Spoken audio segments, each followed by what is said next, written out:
¿Alguna vez leíste algo en la Biblia que te hizo frenar en seco? Que te obligó a volver atrás, a leer de nuevo y a preguntarte en voz baja, ¿realmente dice eso?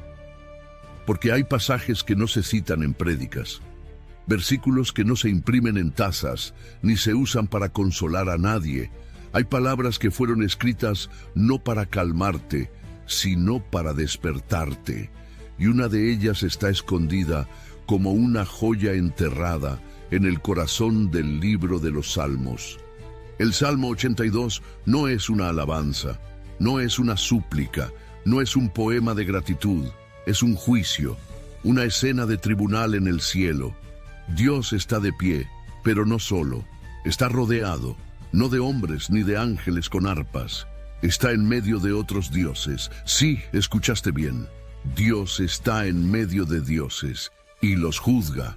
No estamos hablando de metáforas, no de ídolos de piedra ni de figuras mitológicas. El texto es claro, y si no te escandaliza, es porque aún no has comprendido su profundidad.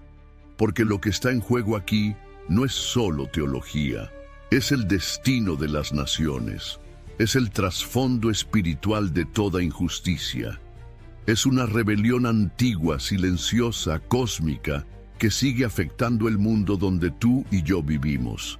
Este no es un video para entretenerte, es una invitación a ver lo invisible, a cruzar la cortina y entrar en la sala del trono, a escuchar con temor y temblor lo que Dios le dice a los que se creían intocables, porque una vez que entiendes el Salmo 82, no puedes volver a mirar la guerra espiritual con los mismos ojos. Prepárate. Lo que estás a punto de descubrir no solo cambiará tu forma de leer la Biblia, podría cambiar la forma en que entiendes todo lo que ocurre a tu alrededor. Dios está en la reunión de los dioses, en medio de los dioses, juzga. Así comienza el Salmo 82. Una frase breve, pero que contiene una de las escenas más desconcertantes de toda la Escritura. Imagina esto por un momento. El cielo no como un lugar etéreo lleno de nubes, sino como una sala de gobierno, una corte majestuosa, donde el Creador se sienta como juez supremo. Y a su alrededor no hay tronos vacíos, hay otros seres, seres espirituales, llamados dioses. ¿Qué está pasando aquí? ¿Qué significa la reunión de los dioses? ¿Es esto una metáfora? ¿Un recurso poético? No. El texto hebreo es explícito. La palabra usada para Dios es Elohim, pero lo más intrigante es que la misma palabra se usa también para referirse a los dioses que lo rodean. Elohim en medio de Elohim. Una escena que desafía todo lo que normalmente se enseña en los púlpitos. Esto no es politeísmo, no se está hablando de múltiples dioses supremos. La Biblia es clara en afirmar que solo hay un Dios altísimo, único, eterno, pero eso no significa que sea el único ser espiritual que existe. Lo que este salmo describe no es un panteón de igual a igual, es una jerarquía espiritual, una administración celestial donde el Dios de dioses gobierna sobre otros Elohim que Él mismo ha creado y a los que ha delegado funciones específicas. Dios no está solo en el mundo espiritual. Él reina sobre un consejo divino, un cuerpo celestial que aparece en otras partes de la Escritura, aunque pocos se detienen a notarlo. En el libro de Job, capítulo 1, los hijos de Dios se presentan ante el Señor, y entre ellos está Satanás. En el primer libro de los Reyes, capítulo 22, el profeta Micaías ve al Señor en su trono, rodeado de espíritus que deliberan. Y en Daniel, capítulo 7, el anciano de días se sienta mientras millares de seres lo sirven y lo adoran. La Biblia, cuando se lee sin filtros, revela que hay estructuras espirituales complejas, cortes celestiales, asambleas invisibles donde se discuten los destinos de los reinos, y allí, en medio de esa sala sagrada, está el Dios Altísimo juzgando a los que debieron ser justos. Lo que el Salmo 82 describe no es un evento aislado, es una manifestación del gobierno divino. Pero este día no es como otros. Hoy hay tensión en la sala. Hoy no se celebra nada. Hoy hay juicio. Y los acusados no son humanos. Son los guardianes que fallaron, los dioses que se corrompieron, los que, en vez de reflejar la gloria del Altísimo, buscaron robarla. Y justo cuando nos asomamos a esta escena celestial, comienza el veredicto. Llegados a este punto, la gran pregunta se impone con urgencia. ¿Quiénes son estos dioses que aparecen junto a Dios en el consejo divino? ¿Quiénes son esos Elohim a los que Él les habla con ira? Para entenderlo, tenemos que desprendernos por un momento de las categorías modernas con las que solemos leer la Biblia. En nuestro lenguaje actual, cuando decimos Dios con mayúscula, pensamos inmediatamente en el único, el eterno, el creador del universo. Y cuando oímos dioses en plural, lo asociamos con ídolos, con religiones paganas, con falsedades. Pero en el hebreo antiguo, la palabra Elohim no era un nombre propio, sino un título de categoría. No significaba automáticamente el Dios verdadero, sino que designaba a cualquier ser que habita el mundo espiritual. Así, Elohim podía referirse al Dios Altísimo, pero también a ángeles, a espíritus, a demonios, a los muertos y especialmente a los miembros del Consejo Divino. Lo que el Salmo 82 describe no es politeísmo, sino un ecosistema espiritual complejo, donde el único Dios soberano gobierna sobre una multitud de seres celestiales que Él mismo creó y a los que delegó funciones específicas. Estos dioses no son invenciones humanas, ni estatuas hechas con manos. Son seres espirituales reales, con identidad, poder, responsabilidades y, como veremos, con capacidad de revelarse. Ellos fueron puestos por Dios como administradores celestiales. Se les entregó autoridad, se les confió el gobierno de las naciones. Y este detalle lo encontramos claramente en Deuteronomio, capítulo 32, versículo 8. Cuando el Altísimo dio a las naciones su herencia, cuando dividió a los hijos de los hombres, estableció los límites de los pueblos según el número de los hijos de Dios.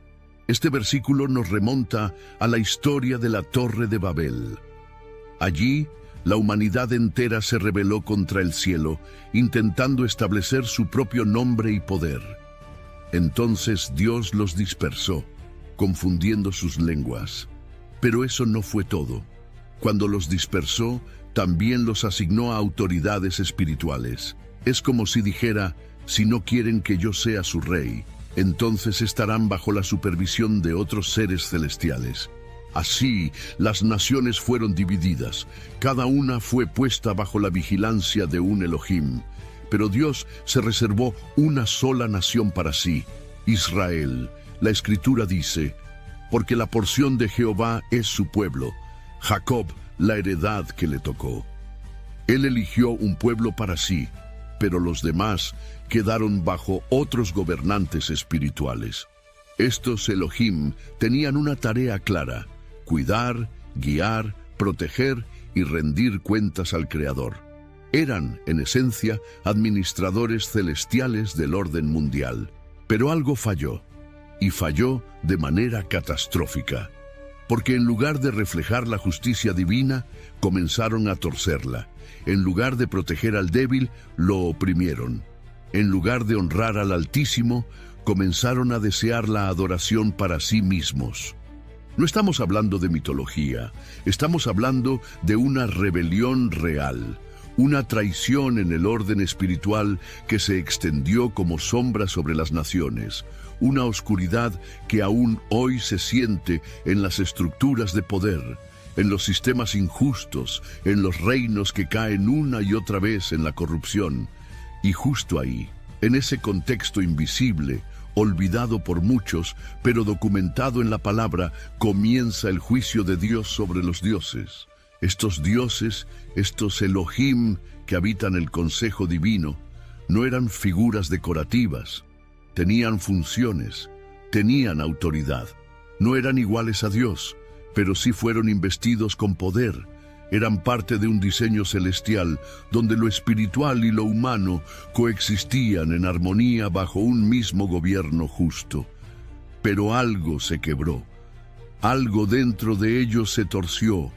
La rebelión no comenzó con una guerra visible. No hubo rayos ni terremotos al inicio. Comenzó con una decisión interna, con una desviación lenta, pero deliberada. Los que habían sido puestos como custodios espirituales comenzaron a buscar gloria para sí mismos. Los que debían reflejar la luz del Altísimo se enamoraron de su propia sombra. Dejaron de servir y comenzaron a dominar. Dejaron de guiar y empezaron a manipular. Dejaron de ser canales para convertirse en obstáculos. Esos seres espirituales que habían sido colocados para supervisar a las naciones se convirtieron en sus opresores. Comenzaron a influenciar a los reyes. Inspiraron idolatría, torcieron leyes, sedujeron corazones, alimentaron la corrupción de los sistemas humanos desde las raíces invisibles del poder. Se convirtieron en los verdaderos arquitectos del caos espiritual. Por eso, la Biblia insiste una y otra vez en que nuestra lucha no es contra carne ni sangre, sino contra principados, contra potestades, contra gobernadores de las tinieblas de este mundo, contra huestes espirituales de maldad en las regiones celestes. Porque detrás de muchos conflictos políticos, de muchas guerras sin sentido, de muchas injusticias que parecen no tener explicación, hay algo más. Hay tronos invisibles. Hay Elohim caídos que aún operan, que aún arrastran naciones enteras hacia la oscuridad. Y Dios los ha estado observando, ha visto cómo pervierten la justicia, cómo cierran la boca al que clama, cómo desprecian al pobre y al inocente, cómo se alimentan de la adoración que no les pertenece. Y llega un momento en que el silencio del cielo se rompe. Ese momento está descrito en el Salmo 82. No como una explosión, sino como una declaración. Dios se pone de pie, no para escuchar, sino para hablar, no para deliberar, sino para juzgar. La paciencia se ha terminado, la gracia ha sido rechazada, y la voz del juez comienza a resonar entre los tronos espirituales. Lo que se revela aquí no es teología abstracta, es la manifestación de la justicia divina. Una justicia que no comienza en la tierra, sino en los cielos. Entonces el cielo se detiene, la sala del trono guarda silencio, y el Dios eterno, justo y soberano, alza su voz. Pero esta vez no se dirige a los hombres, no está corrigiendo a profetas ni reprendiendo a reyes humanos. Su mirada se posa sobre los tronos espirituales, sobre los seres invisibles que fallaron en su misión sagrada, y les habla con autoridad ardiente, con el fuego de la justicia que no puede ser sobornada ni ignorada. ¿Hasta cuándo juzgaréis injustamente y haréis acepción de personas con los impíos? Así comienza el juicio en el Salmo 82, versículo 2. Es un llamado directo, una denuncia sin rodeos. Dios les dice: los he visto cómo favorecen al malvado, cómo han cerrado los ojos ante el sufrimiento del inocente, cómo han usado su autoridad para promover el caos en lugar del orden. Y ahora, la verdad no puede seguir esperando. Este no es un reproche casual, es un trueno divino, es la declaración de un juez santo que ha contemplado demasiado tiempo la corrupción de los que fueron exaltados. Y si en la tierra los jueces injustos son una abominación, cuánto más lo serán aquellos que gobiernan desde el plano espiritual, con conocimiento, con poder, con acceso a lo eterno. Dios no solo les cuestiona, les recuerda cuál era su tarea. Defended al débil y al huérfano, haced justicia al afligido y al menesteroso, librad al afligido y al necesitado, libradlo de mano de los impíos. Eso dice el versículo 3. Esa era su función, proteger al vulnerable, interceder por el indefenso, garantizar que el mal no tuviera la última palabra. pero no lo hicieron. Y aquí es donde el Salmo se vuelve aún más impactante, porque revela que para Dios, el ejercicio del poder, incluso el espiritual, siempre debe estar al servicio de la justicia. El propósito de su consejo divino nunca fue dominar, sino reflejar su carácter, mostrar su compasión, representar su santidad, defender a los que no tienen voz. Y cuando esos representantes espirituales fallan, el cielo tiembla. El versículo 5 lo deja claro. No saben, no entienden, andan en tinieblas, tiemblan todos los cimientos de la tierra. Es como si Dios dijera: su corrupción ha desestabilizado el universo, su ceguera ha oscurecido la tierra, porque cuando los que gobiernan desde lo alto pierden el rumbo, las consecuencias no se quedan en las alturas. Se sienten aquí abajo, en cada lágrima no escuchada, en cada injusticia perpetuada, en cada sistema que parece no tener redención. La gravedad del juicio no está solo en la ira de Dios, sino en la profundidad del quebranto. No está juzgando simplemente actos aislados. Está exponiendo una traición que ha afectado los mismos fundamentos del mundo, y lo que vendrá no será solo castigo, será una caída que cambiará el orden de lo invisible. Entonces llega la sentencia más desconcertante de todo el juicio. Dios, el que los creó, el que les confió autoridad sobre las naciones, declara con una mezcla de memoria y lamento: yo dije, vosotros sois dioses, y todos vosotros hijos del Altísimo, pero como hombres moriréis y caeréis como cualquiera de los príncipes. Salmo 82, versículos 6 y 7. Es una caída anunciada, una degradación cósmica, un recordatorio solemne de lo que fueron y de lo que serán. Dios no olvida su diseño original.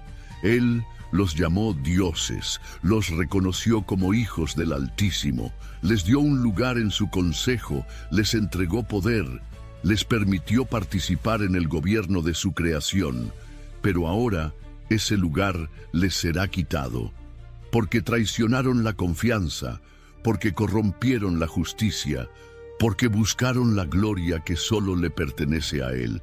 Como hombres moriréis. La expresión resuena con fuerza.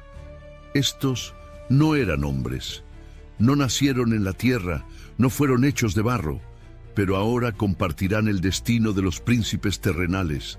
La caída, el juicio, la ruina, serán despojados de su gloria, perderán su trono, su estatus eterno será arrancado.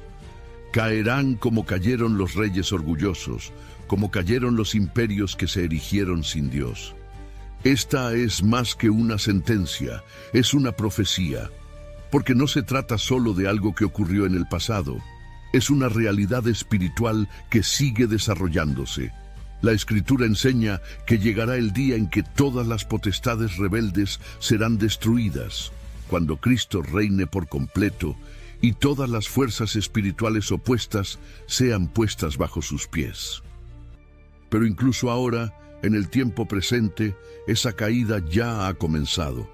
Cada vez que el reino de Dios avanza, cada vez que la luz expone las tinieblas, cada vez que alguien rompe con la idolatría o se libera de una opresión espiritual, una parte de ese juicio se activa, porque el poder de esos dioses ya no es absoluto, están condenados y lo saben.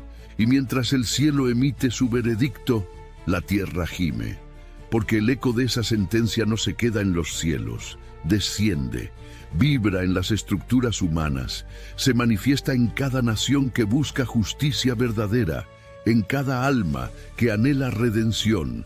El clamor de los pueblos oprimidos no es solo un lamento humano, es una súplica espiritual para que el único Dios verdadero recupere lo que le pertenece. Y esa súplica está a punto de convertirse en una proclamación. El juicio ha sido pronunciado, la sentencia ha sido sellada. Los dioses que una vez ocuparon tronos en las alturas están condenados a caer como mortales. Y entonces el Salmo culmina con un grito, un clamor que no viene del trono, sino desde lo profundo de la creación. Levántate, oh Dios, juzga la tierra, porque tú heredarás todas las naciones. Salmo 82, versículo 8. Es más que una súplica, es una declaración profética. Es el alma de la humanidad clamando por justicia verdadera. Es el gemido de la historia pidiendo que el Creador recupere lo que fue entregado a poderes corrompidos. Es el eco de la tierra pidiendo al cielo, haz lo que solo tú puedes hacer. Y esa oración fue escuchada. Porque siglos después de que este salmo fuera escrito, ese mismo Dios se levantó, pero no con fuego, no con ejércitos. Se levantó en silencio, en un pesebre, caminó entre nosotros como hombre, enseñó, sanó, restauró. Pero su misión iba más allá de los milagros visibles. En cada palabra que pronunciaba, en cada demonio que expulsaba, en cada vez que decía, el reino de Dios se ha acercado, estaba enfrentando a las mismas potestades que el Salmo 82 denunció. Jesús no vino solo a salvar individuos, vino a recuperar las naciones, a quebrar el dominio de esos Elohim caídos, a cumplir la súplica de ese clamor, levántate, oh Dios, y lo hizo. Cuando fue levantado en una cruz, parecía que había perdido, pero al tercer día resucitó. Y con esa resurrección, la autoridad cambió de manos, el poder fue restaurado y el veredicto fue ejecutado. Por eso, antes de ascender, dijo, toda potestad me es dada en el cielo y en la tierra. Id y haced discípulos a todas las naciones. Ahí está de nuevo, las naciones, aquellas que fueron entregadas al gobierno de dioses rebeldes, ahora deben ser reconquistadas por el reino de Dios. Y aquí es donde todo se conecta contigo, porque hoy tú y yo vivimos entre dos realidades. Por un lado, el mundo aún está marcado por la influencia de poderes caídos. Se manifiesta en la violencia, en la corrupción, en la idolatría, en la injusticia que aún golpea a millones.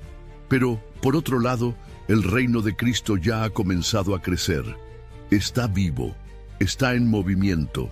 Se revela en cada acto de compasión, en cada oración sincera, en cada decisión de caminar en luz y no en sombra.